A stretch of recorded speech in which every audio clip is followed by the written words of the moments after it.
ఇప్పుడు కల్తీ మద్యం కేసైనా లేకపోతే ఇంకొక అవినీతికి సంబంధించిన విషయమైనా చట్టబద్ధంగా ఎవరు తప్పు చేస్తే వాళ్ళని శిక్షించాలా తప్ప దీన్ని రాజకీయం చేసేసిన తర్వాత దాని రంగు రూపం మారిపోతుంది. ఆ తర్వాత అది ప్రజలకు చెందని విషయంగా మారిపోతుంది. ఈరోజు కల్తీ మద్యం ఒక మాఫియా, కల్తీ కాదు, ఈ మొత్తం మద్యమే ఈరోజు ఒక మహమ్మారిలాగా ఒక మాఫియా లాగా ఉంది.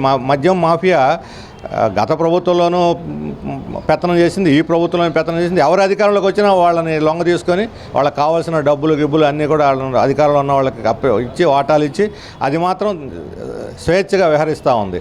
అందుకని గత ప్రభుత్వం ఈ ప్రభుత్వం అని కాదు, ఈ మద్యం మహమ్మారికి నిర్మూలించడానికి ఈరోజు బెల్ట్ షాపులు ఇంతకు ముందు కన్నా కూడా ఎక్కడ పడితే అక్కడ పెరిగిపోయినాయి.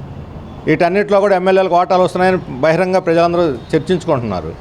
మరి తాగబోసి జన ఆరోగ్యాలతోటి మహిళల యొక్క ఆత్మగౌరవంతో వాళ్ళ మీద దాడులు, పిల్లలను కొట్టడం ఇవన్నీ కూడా ఒక అనాగరికమైనటువంటి ప్రవర్తన తాగిన వాళ్ళు చేస్తున్నారు.